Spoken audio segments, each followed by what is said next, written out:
Red label வந்த உடனே நல்லா ஜாலியாக பேசிங்கன்னு பார்த்தேன். ப்ரொடியூசர் வந்து குறை மேலே குறை சொன்னார். அது கூட ஏற்றுக்கலாம். அனுமோகன் சார் வந்தார். டக்குன்னு ஹீரோலாம் மூக்கம் நுழைக்கிறாங்க, அவங்க வேலையை பாருங்கன்னு சொல்லிட்டாரு. இந்த ஹீரோ மூக்கம் நுழைச்சாரா? அவரு டப்புன்னு எழுந்து சொல்றத பார்த்தா ரொம்ப குடைச்சல் கொடுத்துப்பார் போல இருக்கே. சரி, நான் கிளம்பிட்டேனா? ஃப்ரெண்டு தான் நம்ம. எத்தனை வருஷம்னா? பல வருஷம். ஸ்ட்ரைட்டா வந்து இல்ல அவரு சொன்னார்ல, அவருடைய வழி இருக்கும். அது வந்து ஹீரோக்கள் பண்ணாங்களா அப்படின்னு கேட்கறது ஃபர்ஸ்ட் டைரக்டர் கிட்ட இருந்து ஸ்டார்ட் பண்ணலாம் அப்படின்ட்டு தான் இருக்கு. அவருக்கும் இருக்கு. அவருக்கும் எப்படின்னா, அவர் சொன்னார்ல, நேரத்துக்கு ஆரம்பிக்கணும், எந்த எந்த விஷயமும் டைம் ஸ்டார்ட் பண்ணணும்னு இருக்குல்ல. அங்க வந்து எல்லா டெக்னீஷியனும் கரெக்டான டைமுக்கு வருவாங்க அப்படின்றது நமக்கு நம்ம புஷ் பண்ணுவோம். எனக்கு ஷார்ப்பா 6 மணிக்கு எல்லாரும் இருக்கணும், நான் போயிடுவேன். ஓகே, ஏன்னா என் டீம் வந்து 6 மணிக்கு உள்ள இருப்போம். லொக்கேஷன்ல 6 மணிக்கு இருப்போம் நாங்க. ஓகே, பட் ஒவ்வொருத்தரா வருவாங்கல்ல, எங்களால் அந்த டைம் எக்ஸாக்டா ஸ்டார்ட் பண்ண முடியல. நான் கோவப்பட மாட்டேன். ஏன்னா கோவப்பட்டா வேலை நடக்காது. போடா அப்படின்ட்டு போயிடுவாங்க. ஸோ அவங்க கிட்ட சிரிச்சுட்டே வேலை வாங்க வேண்டிய கடமை எந்த இருந்தது. ஸோ அந்த டைம் கூட விடாதீங்க, கோவப்படுங்க, நீங்க வந்துட்டு கோவப்பட்டு பேசுங்க அப்படின்னு சொல்லி அவர் என்னை புஷ் பண்ணாரு. ஸோ இந்த தலையீடு தான். ஏன்னா ப்ரொடியூசர் பணம் போட்டிருக்காரு, அது கூட பண்ணலன்னா நம்ம என்ன பண்ணுவோம், கால் மேலே கால் போட்டுட்டு ஓகே பொறுமையாக பண்ணலான்ற மாதிரி பண்ணுவோம்ல. ஸோ அதுக்கு அவர் எங்களுக்கு கொடுக்கல. அதில் அவர் ரொம்ப ஸ்ட்ராங்காகவே இருந்தாங்க. மற்றபடி எந்த தலையீடும் இல்லை தலைவா. நீங்கள் எதாவது கேட்குறீங்கன்னா சொல்லுங்கள். கான்ட்ரவர்சி நான் கூட சொல்கிறேன். சொல்லுங்க. இல்லை ஏதாவது வேணும்தான் சொல்லுங்க. இல்லை பணம் போட்ட ப்ரொடியூசர்கிட்ட கேட்டுருவோம். சொல்லுங்க சார். மிச்சம் பண்ணலாம். அதுக்குன்னு இந்த லான்ச்ல கூடவா நீங்க ஆங்கரா வந்து நிப்பீங்க? இங்க ஸ்டார்ட் பண்றீங்க. இது நீங்க காசு மிச்சம்னு பாக்குறீங்க, நான் இது குவாலிட்டி ஆஃப் ஒர்க்னு பாக்குறேன். இல்ல அடுத்தவங்களுக்கும் ஒரு வாய்ப்பு இல்ல. அது நீங்க கொடுத்துருக்கலாம்ல காசு அவங்களுக்கு. நான் அது கொடுத்துறேன் சார். பண்ணிருக்கலாம்ல. ஆங்கர் நாங்க ஆல்ரெடி செலக்ட் பண்ணி அவங்களுக்கு காசு கொடுத்து நான் வீட்டுல உட்கார சொல்லிட்டேன். ஓ, காசு கொடுத்து வீட்டுல உட்கார சொல்லிட்டீங்க? அப்படிலாம் இல்லைங்க. இல்ல நல்ல ப்ரொடியூசரா இருக்கீங்க. இல்ல இல்ல அப்படி கிடையாது. நீங்க வந்து ஒரு நாளைக்கு 3-4 பிரஸ் மீட் பாப்பீங்க. எனக்கு தெரியும் உங்க பிசினஸ் எவ்வளவு டயரிங்கா இருக்குன்னு. ஒரு நாளைக்கு 4-5 படம் பாப்பீங்க. அதனால உங்களை கொஞ்சம் என்கேஜிங்கா வச்சுக்கலாம் அப்படின்றதுக்காக தான் இதை நான் பண்ணேன். இது ரொம்ப யூஸ்வலா இருந்ததுன்னு வச்சுக்கோங்களேன். அவங்க நான் தப்பு சொல்லல சார். ஆல்ரெடி படத்துல 200 பேருக்கு வேலை கொடுத்துட்டேன் சார். ஒருத்தவங்களுக்கு கொடுத்ததா கஷ்டம். இல்ல நிறைய நடிகர்களை இங்க வந்து ஒரு நடிகர் வந்து இவ்வளவு கேட்டாரு, கிலோமீட்டர் கேட்டாருன்னு ஏன் பேரை சொல்றதுக்கு நீங்க எல்லாம் தயங்குறீங்கன்னு தெரிஞ்சுக்கலாமா? நான் தயங்கல சார். என் பிஆர் இவர் பேர் ரிப்பேர் ஆயிடும். இல்ல சார், என் பேர் சூப்பர் பேர். நான் கடைசி வரைக்கும் இல்ல இல்ல சொல்லலாம் சார், எனக்கு அந்த பயமே கிடையாது. பட் என் பிஆர் வந்து வேணான்னு சொல்லிட்டாரு, அதனால நான் சொல்லல. சக்சஸ் மீட்டை நான் சொல்றேன் வச்சேன்னா. ஏன்னா இப்போ இந்த சினிமாவில் நிறைய கல்ச்சர் இருக்குன்னு எல்லாம் சொன்னாங்க இல்லையா, எனக்கு எல்லாம் புதுசாக இருக்கிறதுனால ஒரு இன்ட்ரெஸ்டிங் கல்ச்சர் என்னன்னா, இப்போ இந்த போஸ்டர்ஸ்லாம் ஒர்க் பண்ணுறாங்கல்ல, அப்போ ஃபர்ஸ்ட் ஒரு பேக்கேஜ் இருக்கும். அந்த பேக்கேஜில் ரன்னிங் சக்ஸஸ்ஃபுல்லி போஸ்டரும் இருக்கு. அதை நான் கேட்டேன், ஏன்பா பண்ணுறீங்க? ஃபர்ஸ்ட்டே நாங்கள் பண்ணிவிடுவோம் அப்படின்னா, ஏய் படம் சக்ஸஸ் ஆனதானே ரன்னிங் சக்ஸஸ்ஃபுல்லி போடணும் அப்படின்றாங்க. அது நம்ம படத்துக்கு இருக்காது. ரன்னிங் சக்ஸஸ்ஃபுல்லின்னு எல்லாம் சொன்னாதான் அந்த போஸ்டரே வெளியே வரும். சும்மா 4 நாள் கழிச்சு அது டெம்ப்ளேட்டெல்லாம் நான் விட மாட்டேன் சார். இல்லை சார், இல்லை இல்லை, சக்ஸஸ் மீட் தான் எனக்கு. இது சக்ஸஸ் மீட் தான். ஏன்னா என் படம் ரிலீஸ் ஆகுதே சக்ஸஸ் தான் எனக்கு. இப்போ உண்மைதானே சார்? என்னுடைய 45 வருஷ அனுபவத்தில் எத்தனையோ காம்பேரர் பார்த்துருக்கேன். ஆனால் உண்மையிலே பெர்ஃபெக்டாக காம்பேர் பண்ண ஆங்கர் நீங்கள் தான் சார். நீங்கள் பாராட்டியிருக்கீங்க சார், பெரிய விஷயம் சார் இது. இல்லை இல்லை, ஏகப்பட்ட செய்திகளை அவர் சொல்லியிருக்காரு, அவருக்கு தெரியல, அதுதானே தவிர மற்ற ஒன்றும் இல்லை. கான்ட்ரவர்சினா அவ்வளோ கான்ட்ரவர்சி, ரொம்ப தெளிவாக. என்ன பெப்சி அளவுக்கு போயிட்டீங்க. ஐயோ நீயா நிறுத்துறது, நானே நிறுத்த ஷூட்டிங்னு சொன்னீங்க பாருங்க, அது எனக்கு ரொம்ப பிடிச்சது. ரொம்ப நன்றி சார். நான் உங்களை எதிர்பார்க்கல சார். உண்மையாலுமே ரொம்ப சந்தோஷமா இருக்கு நீங்க பண்ணது சார். எனக்கு அது பேசுனது டிஃப்ரெண்டாக தெரியல சார். எல்லாருமே மனுஷங்க தானே. பெப்சியாக இருக்கட்டும், சேம்பராக இருக்கட்டும், நாங்கள் இருக்கட்டும், எல்லாருமே ஹியூமன் பீயிங், எல்லாருமே சமன்னு சொல்கிற ஆள் நான். அதனால எனக்கு யாருமே வந்து நான் அதனால தான் பெரிய படம் சின்ன படம்லாம் ரொம்ப சொல்ல மாட்டேன். ஏன்னா எனக்கு எல்லாருமே ஒன்று, பெரிய ப்ரொடியூசர் சின்ன ப்ரொடியூசர்னும் எல்லாரும் இப்படி தானே சாப்பிட்றோம், இப்படி சாப்பிட்றவங்க எல்லாருமே ஒன்று தான். அதனால நான் இதை அவங்க ஃபிக்ஸ் பண்ணுற வரைக்கும் நான் கேட்பேன் சார். நான் சொன்னது தப்பு இல்லை, ரைட்டு தானே? கரெக்ட் தான். இன்னொன்று, இதில் ஓட்டு போடுற சிம்பிள் வச்சுருக்கீங்களே, எதுக்கு? காலேஜ் எலெக்ஷனில் பசங்கள்லாம் ஓட்டு போடுறாங்க சார், அதனால அந்த சிம்பிள் அங்கே வந்துச்சு. கதையில் எலெக்ஷன் இருக்குது சார், ஸோ அதனால் யூஸ் பண்ணியிருக்கோம் சார். இதில் இன்னொரு முக்கியமான விஷயம், பக்கத்தில் இருக்காரு, அவர் மிகப்பெரிய ஜோதிடர், தெரியுமா உங்களுக்கு? அந்த ஜோதிடர் நம்ம உங்கள் ப்ரொடியூசர் ஹீரோவுக்கு என்ன சொன்னார்? ஏற்கனவே இவங்க எல்லாருக்கும் சொல்லிட்டேன். இந்த இடத்துல சொல்ல விரும்புகிறேன். அதாவது ஒரு ஆளுக்கு ஜோசியம் சொல்கிறதுங்கிறது அவருடைய தனிப்பட்ட வாழ்க்கை, அதை பற்றி சொல்ல முடியும். ஆனால் இது ஒரு யூனிட். இந்த யூனிட்டில் மெயினான ஆட்கள் இப்போ கேமராமேன் இருக்காங்க, மியூசிக் டைரக்டர் இருக்கார், டைரக்டர் இருக்கார், நடிகர் நடிகை எல்லாருமே இருக்கோம். இந்த குரூப் சேரும் பொழுதே சில பேருக்கு வந்து அப்படியானெல்லாம் கேட்க தோணும். என்னென்னா, ஒரு நல்ல விஷயம் நடக்கும் பொழுது ஒரு 100 பேர் சேர்ந்து ஒரு விஷயத்தை ஆரம்பிக்கிறாங்க, ஒரு தொழில் ஆரம்பிக்கிறாங்கன்னா அந்த தொழில் வெற்றி பெறதுக்கு காரணம் அந்த 100 பேருடைய ராசியும் கோச்சாரப்படி நல்லாவே இருக்கும். இதுதான் உண்மை. ஆனால் யாருமே ஜாதகம் ஜோசியம் பார்த்துட்டு ஒவ்வொருத்தரும் ஃபிக்ஸ் பண்ணுறது இல்லை. ஆனால் அது தானாக அமையிறது. புரிஞ்சா உங்களுக்கு? இன்னொன்று சொல்லிடுறேன்.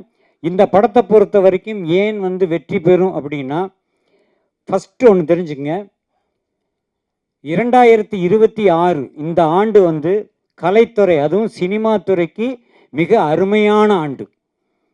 கைத்தட்டுங்கண்ணா. என்னங்கண்ணா, அப்புறம் எதுக்கு நான் ஜோசியம் சொல்லணும்? 26ஆம் ஆண்டு என்பது வந்து மிகச்சிறந்த ஆண்டு, திரையுலகுக்கு ரொம்ப ரொம்ப முக்கியமான வருஷம். அந்த ஆண்டில் இவங்க அடியெடுத்து வைக்கிறாங்க, ஒரு புதிய யூனிட் களத்தில் இறங்குது. ஸோ சின்ன படங்களும் சூப்பர் ஹிட் ஆகும் என்ற ஒரு பெயரை இந்த கிரீன் லேபிள் வாங்கியே கொடுக்கும் கொடுக்கும் கொடுக்கும். நான் டைட்டில் மாற்றிட்டேன், ஆடியன்ஸ் ரிப்போர்ட் கிரீன் லேபிள் தான் சார். நான் ரெட் லேபிள் சேர்க்கறதுக்கே கஷ்டப்பட்டுட்டு இருக்கேன். அடுத்தது கிரீன் லேபிள் வைங்க. இது என்ன இன்னொன்று சொல்லிடுறேன் அண்ணா, நீங்கள் கேட்டதுக்கு. இந்த படத்தை பொறுத்த வரைக்கும் எப்படிங்களா, பொதுவாக வந்து ரசிகர்களில் சில குடிமக்களுக்கு ரெட் லேபிள் பிடிக்கும், பல குடிமக்களுக்கும் ஒரு ரெட் லேபிள் பிடிக்கும். அது இரவில் குடிப்பது, இது பகலில் குடிப்பது. ஆனால் இரவில் குடிப்பவனும் சரி, பகலில் குடிப்பவனும் சரி, இந்த 2 குடிகாரங்களுமே, முதல் சொன்னது டீ, இன்னொன்று சொன்னது பிராண்ட் டீ. அது ஒரு பிராண்டான டீ. அது இவர்கள் இந்த குரூப் பூராமே இந்த ரெட் லேபிள் படத்தை நிச்சயமாக பார்த்து பாராட்டுவார்கள். ஹீரோயின் நேம் வந்து அஸ்மினா, யாஸ்மினா? அஸ்மின். அஸ்மின் சார், அஸ்மின் தானா? ஓகே. லெனினுக்கு ஒரு கேள்வி. ஹீரோயின் வந்து ரெட் லேபிள்னு சஜஸ்ட் பண்ணதாக சொல்லியிருந்தீங்க. ஆக்சுவலாக நீங்கள் பேசுனதெல்லாம் வச்சு பார்க்கும்பொழுது நிறைய ரெவல்யூஷனரி விஷயங்கள்லாம் நீங்கள் பேசுனீங்க. ரெட் ரெபல்கிட்ட கூட வச்சிருக்கலாமா அப்படின்னு தோணுது. வச்சிருக்கலாம் சார். நான் பேசுனது ரெவல்யூஷன்லாம் கிடையாது சார், பேசிக். இல்லை டைட்டில் இஷ்யூஸ்லேருந்து அந்த கமிஷன், அவுட் கமிஷன்லேருந்து எல்லாமே நீங்கள் பேசுனீங்க இல்லையா? அது மட்டும் இல்லாமல் பாடி லாங்குவேஜ் பூராமே வந்து விஜய் பார்க்குற மாதிரியே இருந்தது. மேபி காலேஜ் எலெக்ஷன் பேஸ் பண்ணி நீங்கள் படம் எடுக்கிறீங்க. பொலிட்டிக்ஸ் ஏதாவது கனவுகள் இருக்கா? இருக்குது சார். ஓகே. 100% பாலிடிக்ஸ் வரணும் அப்படின்றதுக்காக தான் நான் படமே வந்திருக்கு. ஓ சூப்பர். இப்போ பிஃபோர் 2026 பாசிபிலிட்டிஸ் இருக்கா? இல்லை சார், ஆக்சுவலாக இந்த படம் போன வருஷம் முடிஞ்சிருந்ததுன்னா வாய்ப்பு இருந்திருக்கு. பட் அகைன் பொலிட்டிக்கல் பார்ட்டி அப்படிலாம் கிடையாது. ஒரு சின்ன ஏரியாவில் ஏதாவது பண்ணணும்னு ஒரு இன்ட்ரெஸ்ட் இருக்குது சார். நான் ஒரு அட்வொகேட்டும் கூட. அதனால் வந்து ஒரு ரொம்ப ஃபேன்சியாக இல்லாமல் ஒரு சின்ன ஏரியாவில் ஏதாவது சம்திங் நம்மளால் முடிஞ்சது பண்ணணும். ஓகேங்களா? அதனால் அது இன்ட்ரெஸ்ட் இருக்குது. அகராஜ் வாழ்த்துக்கள். Thank you sir. இண்டஸ்ட்ரி மாறும்னு சொல்கிறேங்க இந்த வருஷம். பொலிட்டிக்கல் மாறுமா? விஜய் சார் அரசியல் வராரு, பொலிட்டிக்கல் மாறினா எனக்கு கொஞ்சம் இதாக இருக்கும். நிச்சயமா மாற்றம் வரும். ஆனால் நீங்கள் நினைக்கிறது நடக்காது. அப்போ விஜய் சார் வாய்ப்பு. நீங்கள் எதை வச்சு கேட்கணும் தெரியுது, அது நடக்காது. நடக்காது. ஓகே சார், நிச்சயமா நடக்காது. அதாவது மாறுதல்கள் வரும் என்பது, இப்போ நான் ஒன்று நினைப்பேன் நடக்காது, இவர் ஒன்று நினைப்பேன் நடக்காது, அவங்க ஒன்று நினைப்பேன் நடக்காது. ஆனால் ஏதாவது ஒன்று நடக்குமில்ல, அந்த நடக்கிறது நல்லதாகவே நடக்கும். ஆனால் இன்றைய சூழ்நிலையில் எல்லாரும் அப்படியே ஓஹோன்னு எந்த பத்திரிகை எந்த யூடியூப் சேனல் எடுத்தாலும் ஒருத்தரையே சலாம் போட்டு பேசிக்கிட்டே இருக்காங்க. அது நடக்கவே நடக்காது. ஆப்பு சரியான ஆப்பு.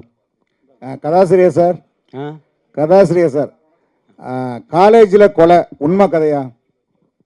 உண்மை கதையெல்லாம் கிடையாது சார், கற்பனை கதை தான் அது.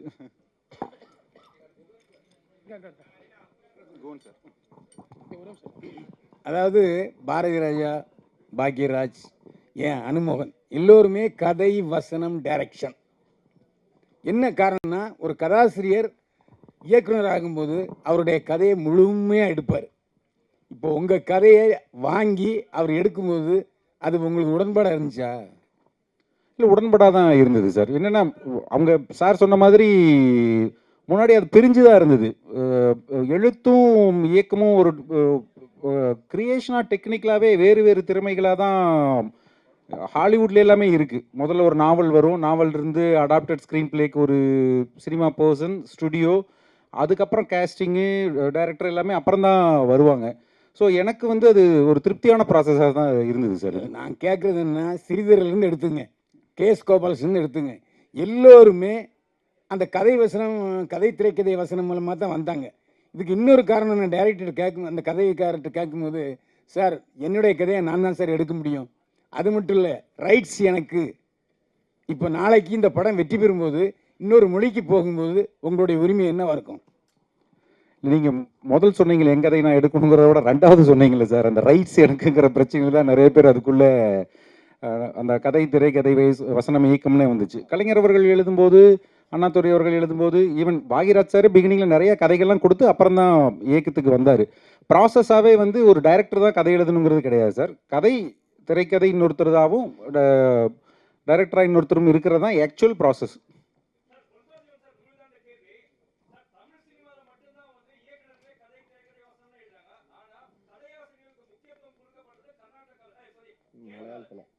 கேரளா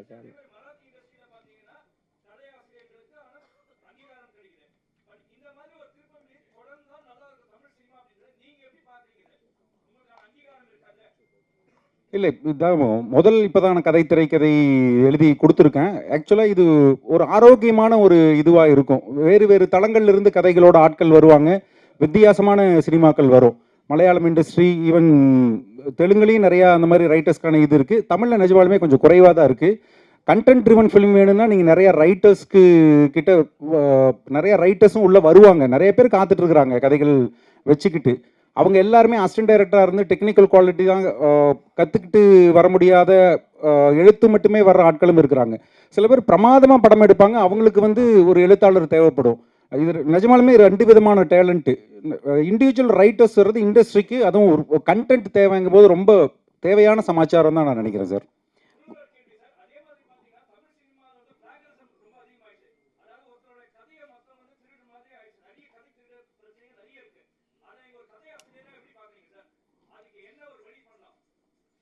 இல்லை ஆல்ரெடி இருக்குது சார், நம்ம ரெஜிஸ்டர் ப்ராப்பராக பண்ணிக்கிட்டாலே அது நடக்காது.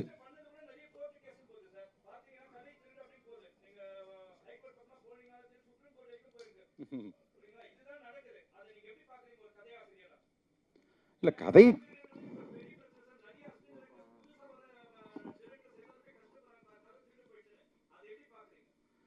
இல்லை இன்டலெக்சுவல் ப்ராப்பர்ட்டி திருட்டு தானே, அதுக்கு பேர் திருடுறவங்களுக்கு திருடன்னு தான் சொல்ல முடியும். பட் நிறையா நம்ம பாதுகாப்பாக இருந்துக்க வேண்டியதாக இருக்குது. வீட்டை பூட்டிக்கிற மாதிரி நம்ம கதையும் பத்திரமா வச்சுக்கிறது நம்மளுடைய பொறுப்பு தான் அது. குகன் சார், தேட்டரில் வந்து பார்க்கிங், சமோசா இதெல்லாம் சொன்னீங்க.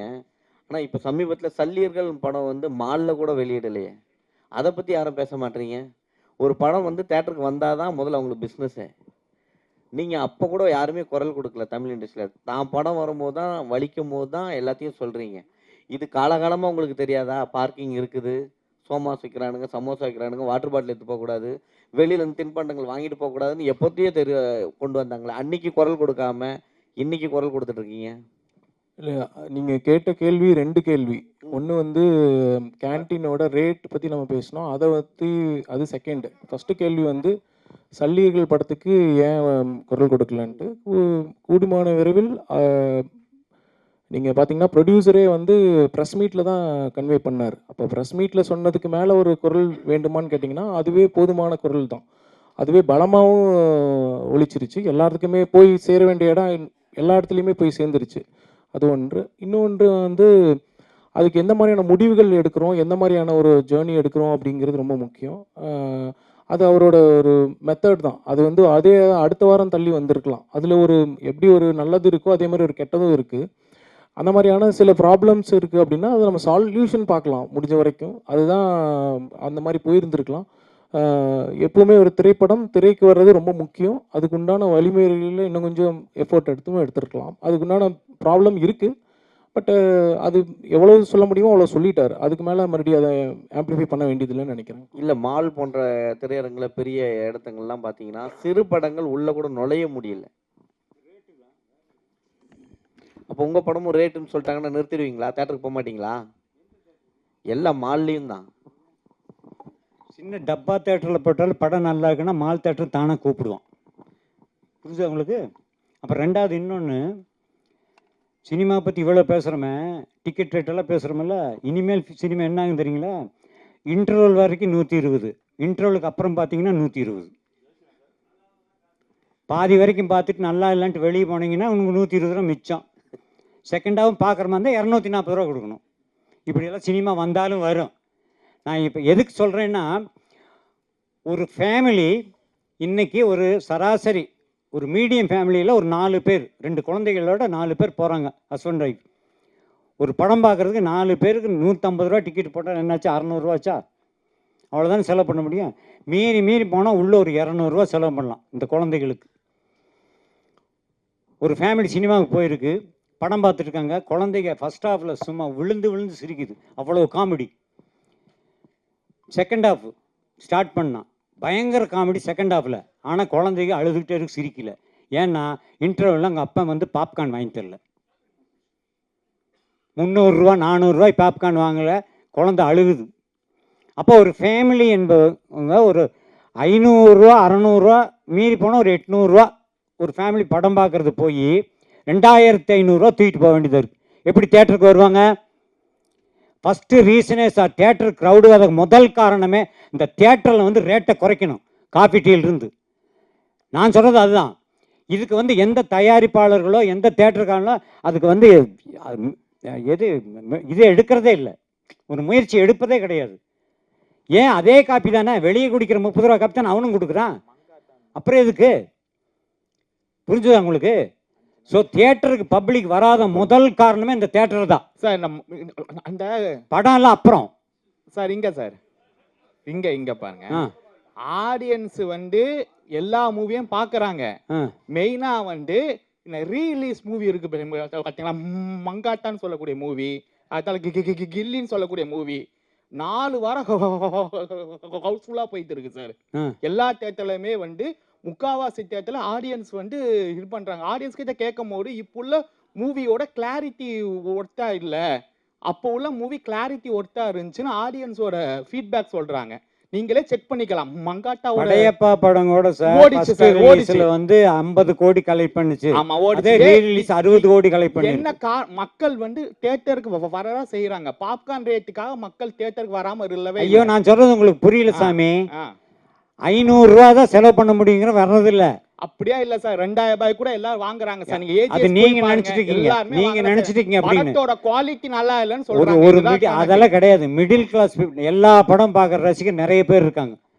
இந்த ரசிகர் படமே பார்க்கணும் கிடையாது. சினிமா ரசிகர்கள் என்பதே சகல படங்களை பார்க்குறோம் நிறைய பேர் இருக்காங்க. பர்டிகுலர் ரசிகர்களை விட பொதுவாக சினிமாவை ரசிக்கும் ரசிகர்கள் தமிழ்நாட்டில் அதிகம். எல்லா படத்தையும் பார்ப்பாங்க, அவங்க தான் அதிகம். அவங்க ஏன் உள்ளே வர்றதில்லை, நான் சொல்கிறது குறிப்பாக ஃபேமிலியோடு ஏன் வர்றதில்லை? ஃபஸ்ட்டு ரீசன் 4 மடங்கு செலவு. அவங்களால முடியாது.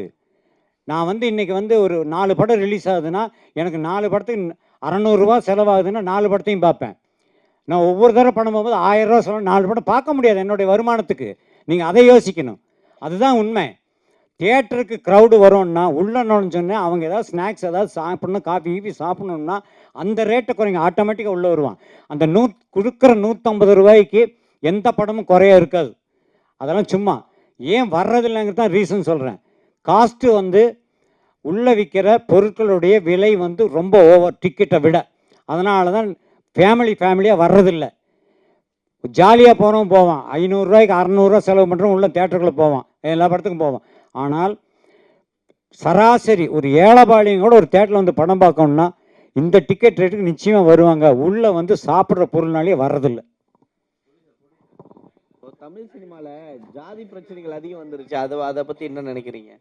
ஏன்னா ஜாதி படங்களா? ஆமாம், இப்போ சினிமா வந்து நம்ம படம் எடுக்கணும்னு வச்சிங்களேன், நீங்கள் புதுசாக வரீங்க, ஒரு நல்ல கதையை தான் தேர்ந்தெடுப்பீங்க. ஆனால் சினிமான்றது மாற்றிட்டாங்க. இப்போ 2 பக்கம் ஜாதிகள் அப்படின்னு ஆக்கிட்டாங்க. நீ ஒன்று எடுத்தா நான் ஒன்று எடுப்பேன். இதை எப்படி பார்க்குறீங்க? நான் ஏற்கனவே சொன்ன மாதிரி நான் எல்லாத்தையும் ஒன்றா பார்க்குறேன். வழக்கறிஞருங்கிறது ஒரு பெருமையாக இருக்குது. இந்த கமிஷன் ஒரு விஷயம் சொன்னீங்கல்ல, இதை தடுக்கிறதுக்கு ஒரு வழக்கறிஞராக நீங்கள் என்ன பண்ணீங்க? இது வந்து வழக்கறிஞராக ஒன்றுமே பண்ண முடியாது சார். இது எப்படி இருக்குன்னா, இப்போ நான் வந்து உங்களுக்கு 100 ரூபா கொடுக்குறேன். இவர் தான் மிடில் மேன் வச்சுக்கோங்களேன். உங்ககிட்ட 100 ரூபா கொடுங்கன்னு நான் கொடுக்குறேன். நீங்கள் இவர்கிட்ட நீ எனக்கு 100 ரூபா வாங்கி கொடு, நான் உனக்கு 10 ரூபா கொடுக்குறேன்னு வச்சுக்கோங்களேன். நான் போய் எப்படி வழக்கு போட முடியும்? இப்போ நீங்கள் என்கிட்ட வந்து நான் என்கிட்ட 100 ரூபா நீங்கள் கொடுக்கணும், நீங்கள் 100 ரூபா தரல, இவர் 10 ரூபா எடுத்துட்டான்னு சொன்னால் நான் வழக்கு போடலாம். இது வந்து அவங்களோட அண்டர்ஸ்டாண்டிங். நான் என்ன சொல்கிறேன்னா, நான் உங்ககிட்ட டைரெக்டாக பேசுகிறேன், நீங்கள் என்கிட்ட டைரெக்டாக பேசுகிறீங்க. எதுக்கு இன்னொரு ஆள் அப்படி அப்படி கொடுக்கணும்னா நீங்கள் என்கிட்ட 90 ரூபா வாங்கிட்டு 10 ரூபா கொடுக்கணும். இதில் இன்னொரு விஷயம் தெரியுமா? துணை நடிகர் சங்கமும் சரி, ஃபைட் மாஸ்டர் அசோசியேஷனும் சரி, டான்ஸ் மாஸ்டர் அசோசியேஷனும் சரி, சம்பளத்தில் ஒரு விஷயம் பிடித்தம் பண்ணுறாங்க. உங்களுக்கு தெரியுமா? தெரியும் சார். அதுக்கு பேர் என்ன? அது அவங்க யூனியனை ரன் பண்ணுறதுக்கு அவங்க வச்சுருக்காங்க. பட் அது வந்து டிரான்ஸ்பரண்ட்டாக எல்லாத்துக்கும் தெரிஞ்சு வருது. அதுக்கு அவங்க பில் கொடுக்குறாங்க. அந்த பில்லுலாம் அவங்க எவ்வளோ சார்ஜுன்னு போட்டிருக்காங்க. பட் இதுக்கு பில் கிடையாது. இது நம்பிக்கையில் சார். இது வந்து கமிஷன் வந்து நம்பிக்கை மோசடி சார். ஒருத்தவங்க நம்பிக்கையை வந்து சேலஞ்ச் பண்ணணும்னு வச்சுக்கோங்களேன், அது வேறு எதுவுமே அதை விட கேவலமான விஷயம் எதுவும் கிடையாதுன்னு நான் நினைக்கிறேன். ஏன்னா நான் எல்லாத்தையும் நம்புகிறேன். அந்த மாதிரி அவங்க பண்ணும்போது எனக்கு ரொம்ப ஹர்ட் ஆகுது. என்னடா காசு தானடா அப்படின்னு சொல்லிட்டு. Okay, thank you thank you thank you. படம் வந்து பிப்ரவரி 6 ரிலீஸ் ஆகுது. ஸோ எல்லாருமே வந்து உங்களுடைய சார், எனக்கு இந்த ஜாதி மதம் அதிலெல்லாம் வந்து நம்பிக்கை இல்லை. எனக்கு எல்லாருமே ஈக்குவல்னு நினைக்கிறவன். ரொம்ப முக்கியமான விஷயம் என்னன்னா, நீங்கள் எல்லாத்தையும் ஈக்குவல் நினச்சிங்கன்னு வச்சுக்கோங்களேன், நீங்கள் படத்தை படமாக பார்ப்பீங்க. நான் சொல்கிறது அதுதான். இப்போ ஃபார் எக்ஸாம்பிள் ரீசெண்டாக சிறை படம் வந்துச்சு இல்லைங்களா, அதில் ஒரு ஷார்ட் நான் அந்த இன்ஸ்டாவில் பார்க்கும்போது அதை பற்றி டிஸ்கஸ் பண்ணிட்டு இருந்தாங்க. ஒரு கோர்ட்டுக்கு வெளியே வந்து இவர் இது பண்ணுவார், நமாஸ் பண்ணுவாங்க, சாப்பிடு. எனக்கு அது பார்க்கும்போது எனக்கு சீனாக தான் தெரிஞ்சுது. ஏன்னா எனக்கு அவரும் ஒன்று தான், அவங்களும் ஒன்று தான், ரைட்டுங்களா? அந்த மாதிரி உங்கள் மதம் உங்கள் ஜாதி உங்களுக்கு பெருசுன்னு தெரிஞ்சாதான் நான் இந்த ஜாதியில் இருக்கேன், நான் அவனை மதிக்கிறேன்னு அது சொல்கிறதே கேவலம்னு நினைக்கிறேன் சார். எல்லாருமே ஒன்று தானே அப்படின்னு நீங்கள் நினச்சி பாருங்கள். உங்களுக்கு எல்லா படமுமே படமாக தெரியும், கதையாக தெரியும். அதுக்கப்புறம் வேறு எதுவுமே கிடையாது இதில்.